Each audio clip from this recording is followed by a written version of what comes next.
Assalamualaikum warahmatullahi wabarakatuh. Kami dari kelompok 5 akan mempresentasikan energi yang tidak bisa diperbarui. Proses terbentuknya bahan bakar fosil. Bahan bakar fosil terbentuk melalui proses yang sangat panjang dan kompleks selama jutaan tahun. Sisa-sisa makhluk hidup seperti tumbuhan dan hewan laut tertimbun di bawah lapisan tanah dan mengalami perubahan kimiawi karena tekanan dan suhu yang tinggi. Tahap-tahap umumnya: 1. Penimbunan. Sisa-sisa makhluk hidup yang mati mengenduk di dasar laut atau rawa-rawa.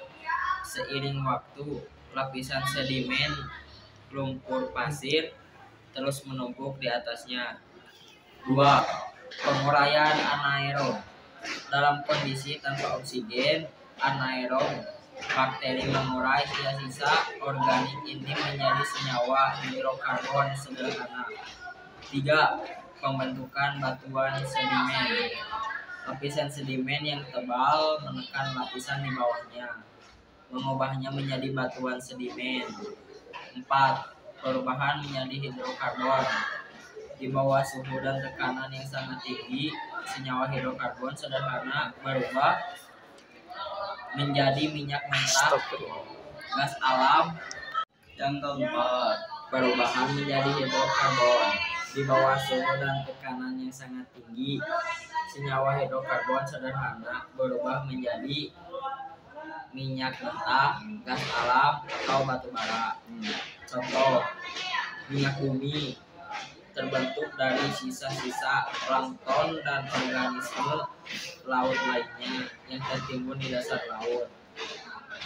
2. Gas alam terbentuk dari proses yang sama dengan minyak bumi, namun pada kondisi tekanan dan suhu yang lebih tinggi. 3. Batu bara terbentuk dari sisa-sisa tumbuhan yang tumbuh di rawa-rawa dan terkabur dalam lapisan tanah. Contoh, minyak bumi terbentuk dari sisa-sisa plankton dan organisme laut lainnya yang tertimbun di dasar laut. Gas alam terbentuk dari proses yang sama dengan minyak bumi, namun pada kondisi tekanan dan suhu yang lebih tinggi. Batu bara terbentuk dari sisa-sisa tumbuhan yang tumbuh di rawa-rawa dan terkubur dalam lapisan tanah. Cara mengambil bahan bakar fosil dari bumi melalui proses eksplorasi dan eksploitasi. Berikut adalah gambaran umum cara pengambilannya. Eksplorasi. Pengeboran sumur uji. Dilakukan pengeboran sumur uji untuk mengambil sampel batuan dan cairan di bawah permukaan tanah. Sampel ini kemudian dianalisis untuk menentukan potensi keberadaan minyak bumi atau gas alam. Seismik. Menggunakan gelombang suara. Seismik menggunakan gelombang suara untuk membuat yang bawah permukaan tanah. Gelombang ini dipantulkan kembali oleh lapisan batuan yang berbeda, dan data yang diperoleh digunakan untuk mengidentifikasi struktur geologi yang mungkin mengandung hidrokarbon. Transportasi. Bensin dan solar digunakan sebagai bahan bakar utama untuk mobil, motor, truk, dan kendaraan bermotor lainnya. Aftur digunakan sebagai bahan bakar untuk pesawat terbang. Pembangkit listrik. Batu bara. Banyak pembangkit listrik tenaga uap atau PLTU yang menggunakan batu bara sebagai bahan bakar utama. Industri. Minyak bumi digunakan sebagai bahan baku untuk berbagai produk seperti plastik, karya sintesis, dan bahan bakar industri. Gas alam digunakan sebagai bahan bakar untuk proses produksi. Gas alam digunakan sebagai bahan bakar untuk proses produksi di berbagai industri seperti industri kimia dan metalurgi. Batu bara digunakan dalam proses produksi semen, baja, dan kertas. Pemanasan gas alam digunakan untuk memanaskan ruangan air dan memasak. Minyak tanah dulu sering digunakan untuk penerangan dan pemanasan, namun kini penggunaannya semakin berkurang. Pencemaran udara, emisi gas rumah kaca. Pembakaran bahan bakar fosil menghasilkan sejumlah besar gas rumah kaca seperti karbon dioksida, metana, dan nitrogen oksida.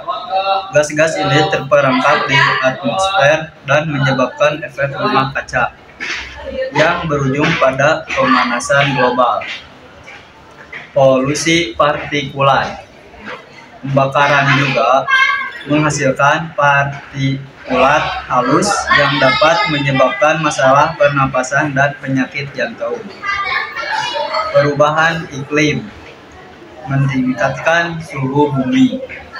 Pemanasan global menyebabkan kenaikan suhu rata-rata bumi yang berdampak pada perubahan pola cuaca ekstrim seperti gelombang panas, badai, dan kekeringan. Kerusakan lingkungan, pencemaran air dan tanah. Proses ekstraksi dan pengolahan bahan bakar fosil dapat menyebabkan pencemaran air tanah dan permukaan tanah oleh zat kimia berbahaya. Kerusakan ekosistem.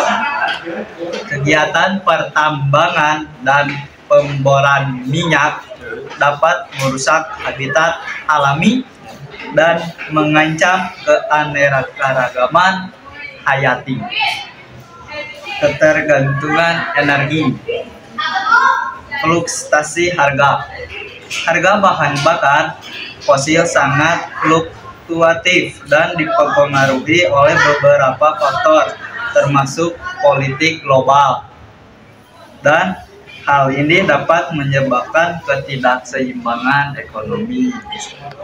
Sekarang, beberapa cara untuk mengatasi dampak negatif yang kita perlu adalah yang ke-1, menghemat energi. Kurangi penggunaan energi dengan cara mematikan lampu yang tidak digunakan, menggunakan alat elektronik yang hemat energi, dan memilih transportasi umum seperti angkot dan lain-lain. Beralih ke energi terbarukan. Tingkatan penggunaan energi terbarukan seperti tenaga surya, angin, dan air. Dan yang terakhir, mendukung kebijakan pemerintah. Dukung kebijakan pemerintah yang mendorong menggunakan energi bersih dan berkelanjutan.